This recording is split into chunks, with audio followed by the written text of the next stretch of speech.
This is a Kenmore sewing machine that was made around 1984. The model number is 385.1695180. The owner's manual can be used to help you learn how to use the sewing machine. We're going to take a quick look at all the controls and such on the machine, but all details are in that owner's manual. Right here is the tension regulator. The higher the number, the tighter the thread tension. You shouldn't need to change it often.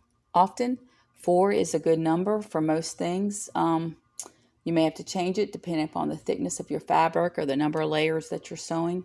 It's best to always test the stitching with scraps from your project and adjust as needed. The owner's manual has more information on the tension regulator on page 16.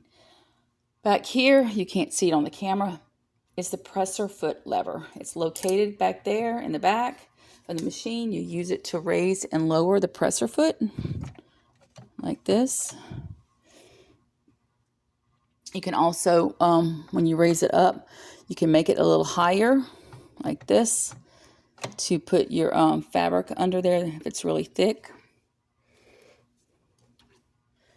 The presser foot right here that's that's attached right now is the all-purpose or zigzag foot, and you can use it for most stitches, including straight stitch, zigzag stitch, decorative stitches, and stretch stitches.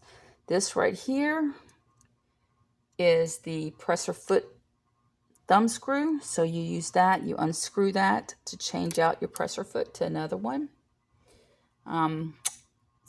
And then right here is the needle and the needle clamp screw. So you unscrew this to change your needle. You don't have to pull it out all the way, just enough so that the needle can fall out or drop down easily, and then you insert a new needle in by putting the flat side of the needle pointing towards to the back.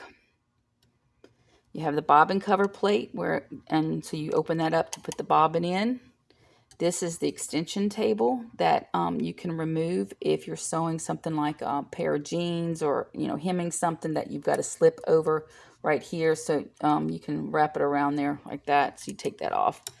Then over here on the left is the faceplate cover. I'm trying to get to it so you can see it. This opens up, and there's the light bulb right there. So if your light burns out, this is where you will change your light bulb at. Rotate it back. Okay. Then we have our stitch width control right here. This part right here. It controls the width of your stitches for zigzag and decorative stitches. So 5 being the widest, 0 being not wide at all. So you just roll it to whatever you need it to be. Then you have your stitch length control right here. The numbers indicate the number of stitches per inch. So the more stitches there are, the tighter the stitch, and the more stitches it is. So normally for most sewing, you're going to put it between 10 and 12. And then if you're basting or doing a gathering stitch, you want it between 6 and 8. Any of those numbers will be fine, and you line it up with that dot right there. This is the stitch selector. You use this to pick whatever stitch that you're going to be using. So the 2 stitches that you'll use the most is the straight and the zigzag. You just move it up and down. You want to be sure that before you roll this, that the needle is not in any fabric. So if it's down in the fabric like this, you don't want to move this because it could damage this. So you want to roll the needle up to its high setting, and then you can move it. Also on the stitch selector, these top 3 stitches you use to make your buttonholes. Right here you have the reverse stitch lever. So when you want to reverse your stitches, you push this down and just hold it down, and the machine will stitch backwards, and then once you let it go, it will start stitching forward. Right, I'm gonna rotate the machine this way now a little bit. Best I can like this. So let me go like that. Okay, so right here is the stretch stitch adjuster. You may need to adjust this when using a stretch stitch. You'll have to use a screwdriver to adjust it, and you can find more information on that on page 32 in the owner's manual. This is the hand wheel, so you use that to move your needle forward, up, and down.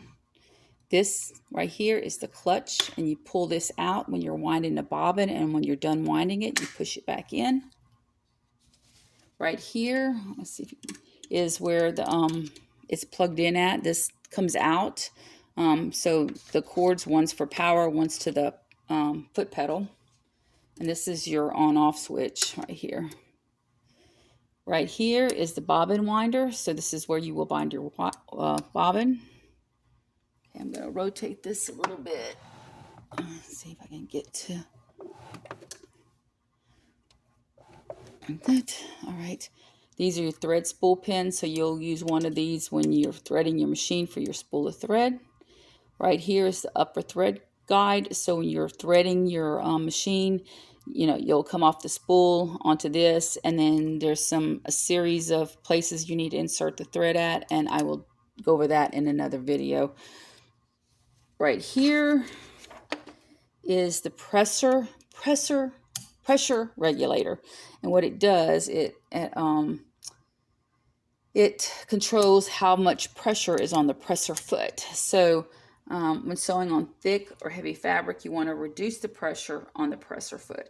So to do that, you would push down on the ring like that to reduce the pressure. If you want to increase the pressure, which you would do on lightweight fabric, you're going to push on the inner pin, and it'll go all the way down. You just have to play with it.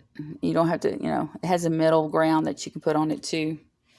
And so anyway, more information on the pressure regulator can be found on page 6 in the owner's manual. And so on the next video, I'll show you what the machine comes with, what presser feet comes with it, and all the other little accessories.